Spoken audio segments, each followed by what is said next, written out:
नव वर्ष की हार्दिक शुभकामना आप सबको। Happy new year all of you.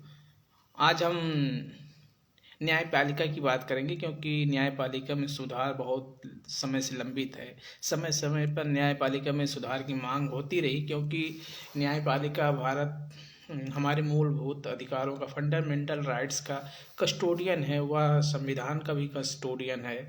वह हमारे लोकतंत्र की जो 3 पिलर हैं, न्यायपालिका, कार्यपालिका और विधायिका का एक महत्वपूर्ण अंग है। तो न्यायपालिका में भी सुधार की बात लगातार हो रही है क्योंकि जो जज नियुक्त होते हैं उनमें आरोप लगता है कि न्यायपालिका की वर्तमान व्यवस्था पारदर्शी नहीं है।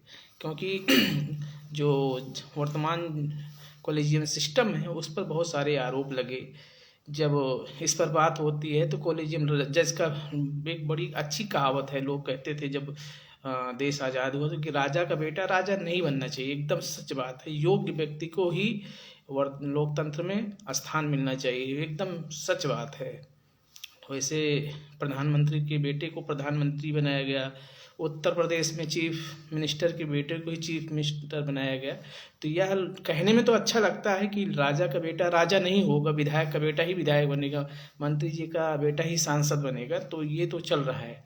तो लेकिन ये पहले संसद में था कि मंत्री जी का, प्रधानमंत्री जी का लड़का या पुत्री प्रधानमंत्री बनेगी। तो उसको कॉपी करते हुए न्यायपालिका ने भी सोचा क्यों ना हमारे यहाँ भी ये सिस्टम लागू किया जाए। 1973 के पूर्व जब देश आज़ाद हुआ, उसके बाद जब संविधान लागू हुआ, उसके बाद एक कॉन्स्टिट्यूशन में आर्टिकल 124 के तहत 124 अनुच्छेद के तहत यह नियम था कि राष्ट्रपति चीफ जस्टिस की नियुक्ति करता है तथा अन्य जो जज हैं सुप्रीम कोर्ट में और जज हाई कोर्ट में, उन चीफ जस्टिस के रिकमेंडेशन से 1973 तक करते थे। यह एक कॉन्स्टिट्यूशनल प्रोविजन था। हमारे संविधान निर्माताओं ने न्यायपालिका की शुचिता और गरिमा बनाए रखने के लिए, और क्योंकि कार्यपालिका का प्रमुख और संवैधानिक प्रमुख राष्ट्रपति होता है, तो उस वजह से आर्टिकल 124 में यह प्रोविजन था। 1973 के बाद चीज़ें बदली क्योंकि 1976 में इमरजेंसी लगी। तो ऐसा नहीं है कि न्यायपालिका ने एक तरफा कुछ किया, क्योंकि अगर संविधान का खुला उल्लंघन कार्यपालिका और संसद करने लगेगी तो न्यायपालिका और देश की लोकतंत्र की मजबूती के लिए कुछ सुधारात्मक कदम उठाए। उसमें फर्स्ट जजेस केस 1989, सेकेंड जजेस केस 1993 एंड लास्ट थर्ड जजेस केस 1998 में 1998 में कॉलेजियम व्यवस्था, वर्तमान कॉलेजियम व्यवस्था आ गई। तो उससे क्या हुआ कि अब क्या है ना कि वर्तमान कॉलेजियम व्यवस्था में मान लीजिए कोई high court, Madras high court का जज है, वह इलाहाबाद हाई कोर्ट में है। तो अब ये अपने रिश्तेदारों के, अपने पुत्रों को, और एक्स CJI चंद्रचूड़ साहब, ये भी चीफ जस्टिस के लड़के थे। तो अगर ऐसा आरोप लगता है कि अगर इनके पिताजी भारत के चीफ जस्टिस ना होते तो शायद ये इतनी जल्दी योग्य व्यक्ति थे, इसमें कोई दो राय नहीं है। योग्य व्यक्तियों को जज बनना चाहिए, क्योंकि योग्य व्यक्ति अगर ऐसे पोजीशन पे नहीं आएंगे तो न्यायपालिका में वो पारदर्शिता नहीं है। योग्य व्यक्ति आने चाहिए। लेकिन क्या योग्य व्यक्ति सिर्फ जज के घर में ही पैदा होते हैं और परिवारों में योग्य जज नहीं होते? ऐसा आरोप लगा। ऐसे कुछ रिपोर्टों में दावा किया गया कि जब से कॉलेजियम व्यवस्था आई तब से 50% जो जज हैं नियुक्त किए गए हैं, वह कहीं ना कहीं जज की फैमिली, रिश्तेदार, दूर के रिश्तेदार मिलके एक दूसरे को तय करते हैं। क्योंकि कॉलेजियम में होना उन्हीं को है, तो वो कहीं ना कहीं जो वकील प्रैक्टिस कर रहे हैं हाई कोर्ट में, तो उनके नाम को कॉलेजियम फॉरवर्ड करता है। तो अभी दिसंबर महीने में चीफ जस्टिस के सहित कुछ सीनियर जज ने कहा कि कॉलेजियम व्यवस्था को पारदर्शी बनाना चाहिए। अब कॉलेजियम व्यवस्था जब हो, जो हाई कोर्ट नियुक्त करे किसी को, तो उसमें यह ध्यान रखे कि जज जो सिटिंग जज हैं, वर्तमान जज हैं या पूर्व में जज रहे हैं, जिनके परिवार के माता पिता या रिश्तेदार, उनको कंसीडर न किया जाए। तो मेरा पहला क्वेश्चन ये है, क्या किसी को इस आधार पर जज बनने से रोका जा सकता है कि उनके पिता, उनके कोई रिश्तेदार, मामा, चाचा, ताऊ जज है, इस आधार पे किसी को रोका जा सकता है क्या? इक्वालिटी बिफोर लॉ यहाँ अप्लाई होगा? पहला बात तो यही है कि कानून के समक्ष समता कहाँ मिलेगा अगर आप किसी को इस आधार पर रोक रहे हैं? तो यह तर्क मुझे, हाँ, क्योंकि कॉलेजियम पे बहुत सारे आरोप लग रहे हैं, इसको बनाए रखने के लिए एक सुधारात्मक अगर ट्रांसपेरेंसी ला रहे हैं तो अच्छी चीज़ है, लेकिन क्या इस आधार पर किसी को रोका जा सकता है कि उनके पिताजी जज हैं, उनके चाचा जज हैं, कि उनकी माताजी जज हैं? तो इस आधार पर कॉलेजियम में सुधार करने के लिए हमें होलिस्टिक अप्रोच अपनाना होगा। इस पर चर्चा होगी, अब इस पर शुरू कर दिए हैं तो इस पर कुछ निर्णय आना चाहिए, कुछ बहस होनी चाहिए, क्योंकि क्या कॉलेजियम सिस्टम को न्यायपालिका ने, सर्वोच्च न्यायपालिका ने केशवानंद भारती केस में कहा कि संसद संविधान संशोधन कर सकती है लेकिन basic structure of the constitution को चेंज नहीं कर सकती, जबकि संविधान में ही आर्टिकल 368 में 368 में यह संविधान निर्माताओं ने खुद संसद को अधिकार दिया है कि वह संविधान में संशोधन कर सकती है। संविधान निर्माता समझते थे कि आगे इस समय में कुछ चैलेंज बदलेंगे तो कॉन्स्टिट्यूशन में अमेंडमेंट जरूरी है, तो उसको यह पावर संविधान निर्माताओं ने संविधान में दिया है। लेकिन सर्वोच्च न्यायपालिका कहता है कि basic structure of the constitution can not be change by the article 368। तो यह बात सच है, लेकिन क्या मेरा एक दूसरा प्रश्न है सर्वोच्च न्यायपालिका से, या जो कानून के जानकार हो मेरे इस प्रश्न का जवाब दें। क्या collegium system itself parallel to basic structure of the constitution? क्या कॉलेजियम सिस्टम कॉन्स्टिट्यूशन के basic structure of the constitution को फुलफिल करती है? क्या संविधान की मूल आत्मा को ये कॉलेजियम व्यवस्था तालमेल रखता है? क्या यह संविधान के जो संविधान निर्माता थे, क्या उनकी सोच से, उनके अप्रोच से, उनकी जो न्यायपालिका में पारदर्शिता होनी चाहिए उसको मिटिगेट करती है, उसके साथ सामंजस्य बैठाती है? तो शायद नहीं, मुझे जो लगता है शायद नहीं। आपको क्या लगता है? आप निर्णय दें। तो 2014 में प्रधानमंत्री मोदी जी आए तो न्यायपालिका के सुधार के लिए NGAC national judicial appointment commission लाए, 99th कॉन्स्टिट्यूशन अमेंडमेंट, जिसमें 6 सदस्य होते, जिसमें CJI chief justice of India ex officio chairperson थे और 2 सीनियर मोस्ट जज जो कॉलेजियम के द्वारा नामित होते, उनको मिला के 3 जज और 2 इमिनेंट पर्सनालिटी, जिसका चुनाव prime minister of India, leader of opposition of Lok Sabha and chief justice of India मिलकर, और तीनों लोग मिलकर एक कमेटी के द्वारा 2 एमिनेंट पर्सनालिटी का चुनाव करते। यह 5 हो गए। और विधि मंत्री, कानून मंत्री, अगर कानून मंत्री नहीं तो जो उस लीगल अफेयर्स को उस समय देख रहा है वह मिलकर NGAC national judicial appointment commission के तहत जज की नियुक्ति होती। लेकिन 2015 में सुप्रीम कोर्ट ने कहा नहीं, यह कॉन्स्टिट्यूशन के खिलाफ है, यह न्यायपालिका पर हमला है, यह न्यायपालिका पर कार्यपालिका की दखलंदाजी बढ़ेगी।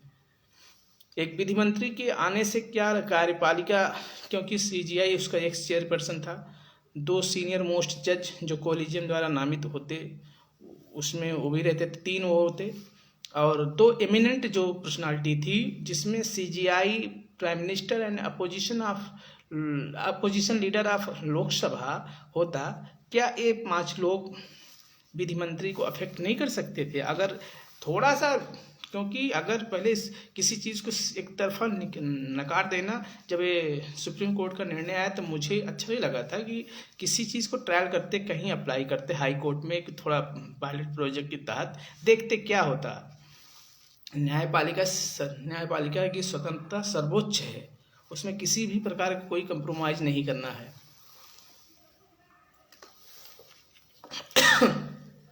क्योंकि न्यायपालिका संसद द्वारा जो पारित कानून है उनको उसके पैरामीटर को चेक करती है, क्या ये कानून या जो संविधान संशोधन हो रहे हैं, जो नए कानून बन रहे हैं, क्या यह फंडामेंटल राइट को तो वायलेट नहीं कर रहे हैं, क्या यह basic structure of the constitution तो नहीं है। तो अगर सर्वोच्च न्यायपालिका के जज पूर्ण स्वतंत्र नहीं होंगे तो कहीं ना कहीं उनकी जो निर्णय लेने की क्षमता है प्रभावित होगी। इसमें मुझे कहीं से कोई कंप्रोमाइज़ करने की ज़रूरत है, उनको पूर्ण ऑटोनॉमी देनी चाहिए। लेकिन जज की नियुक्ति जज ही करेंगे ये भी सही नहीं है, शायद इसमें कुछ ट्रांसपेरेंसी होनी चाहिए। अब 2014 में नरेंद्र मोदी जी ने प्रयास किया, लेकिन उसको सुप्रीम कोर्ट ने इनवाइट कर दिया, कहा कि अनकॉन्स्टिट्यूशनल है। तो वर्तमान में चर्चा शुरू हुई कि यह एक अच्छा कदम साबित हो सकता है, लेकिन अभी इस पर चर्चा का दौर शुरू होगा। इसमें क्या निर्णय होगा, क्या बहस होगी। जैसे मैंने कहा कि आप किसी व्यक्ति को इस आधार पर नहीं रोक सकते कि उनके पिता, उनके परिवार के कोई सदस्य, कोई व्यक्ति जज हैं या न्यायपालिका से किसी पूर्व में जज रह चुके हैं। इस आधार पर किसी को नहीं रोका जा सकता, क्योंकि कभी कभी हम ऐसा करके हम कभी अच्छे जज के लड़के भी शानदार जज बन सकते हैं। हम उनको आउट ऑफ बॉक्स नहीं कर सकते, उनको हम परिधि से बाहर नहीं कर सकते।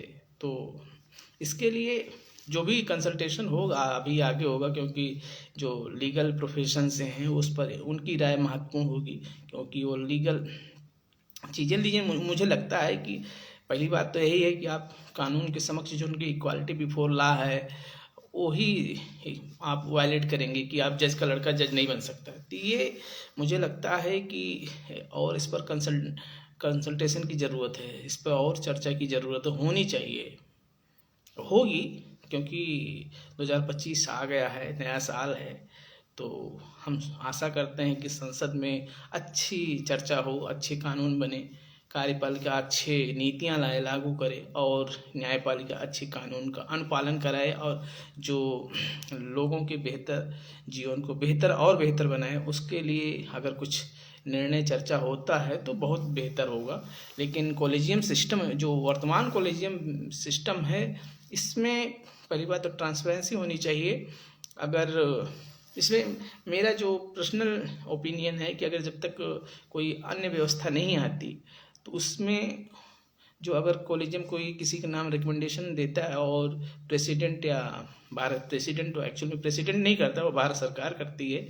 अगर भारत सरकार उस पर रोकती है तो क्योंकि रोकने का कोई वैलिड रीजन होता होगा, ऐसे कोई किसी कॉलेजियम का नाम भारत सरकार होल्ड नहीं करती है। तो अगर होल्ड करती है तो उस पर उस नाम की चर्चा के दोबारा चर्चा के लिए वैलिड ग्राउंड हो, तभी कॉलेजियम उस नाम को दोबारा भेजे, अदरवाइज उसको स्टक डाउन करे, नहीं वापस ले ले, और जो दूसरे नाम हैं उनको उन पर चर्चा हो, जब तक कोई नई व्यवस्था नहीं आ जाती। क्योंकि ऐसा देखा जाता है कि कभी कभी ये मसल अनटसल हो जाता है कि कॉलेजियम नाम भेजता है, भारत सरकार उस पर होल्ड कर देती है, तो फिर कॉलेजियम दोबारा नाम भेजता है तो उस पर फिर सरकार को बाउंड होकर करना, सिग्नेचर करना पड़ता है। तो ये इससे बचना चाहिए, क्योंकि आप लोकतंत्र के बहुत प्रमुख स्तंभ है, और आप सरकार, कार्यपालिका, न्यायपालिका, विधायिका एक दूसरे से लड़के नहीं, परस्पर म्यूचुअल अंडरस्टैंडिंग से काम होता है। तो चर्चा होगी, देखते हैं आगे क्या हो सकता है। लेकिन जैसे मैंने कहा 1973 तक आर्टिकल 124 डील करता था कि CGI की नियुक्ति प्रेसिडेंट करते थे, तथा अन्य सुप्रीम कोर्ट के जज और हाई कोर्ट के जज का CGI से कंसल्ट करके प्रेसिडेंट करते थे।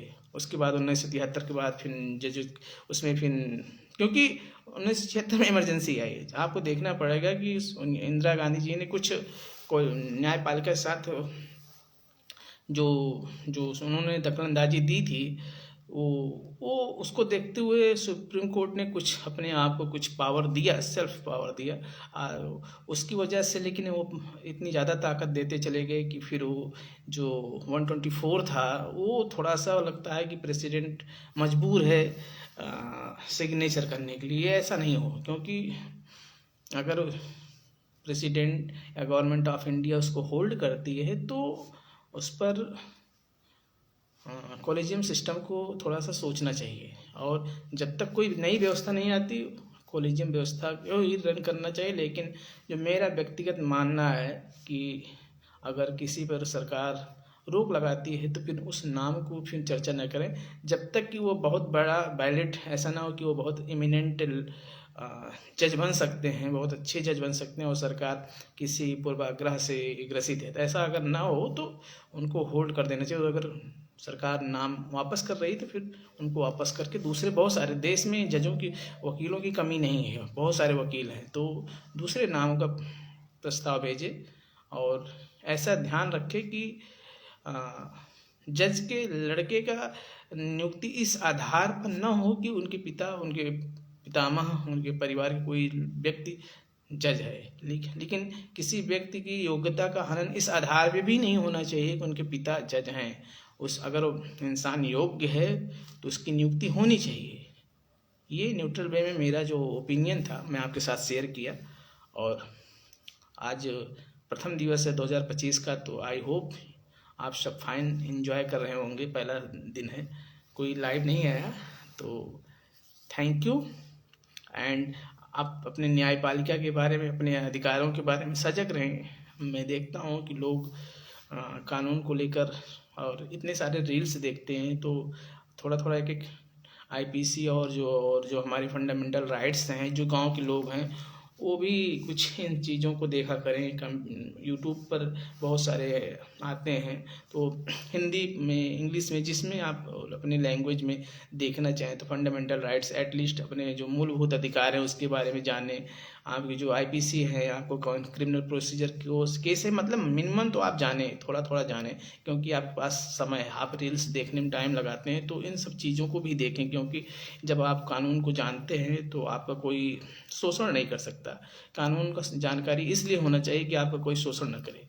तो शोषण से बचने के लिए कानून की समझ होनी चाहिए, सबको होनी चाहिए, A to Z, और खासकर महिलाओं को ज़्यादा होनी चाहिए, क्योंकि उनके साथ समाज में कभी कभी ज़रूरत से ज़्यादा विभेद होता है। तो उस चीज़ को हम सबको थोड़ा न थोड़ा कानून का, मैं नहीं कह रहा हूँ कि आप पूरी तरीके से कानून की ज्ञाता बने, लेकिन थोड़ी अंडरस्टैंडिंग कानून की होनी चाहिए सबको।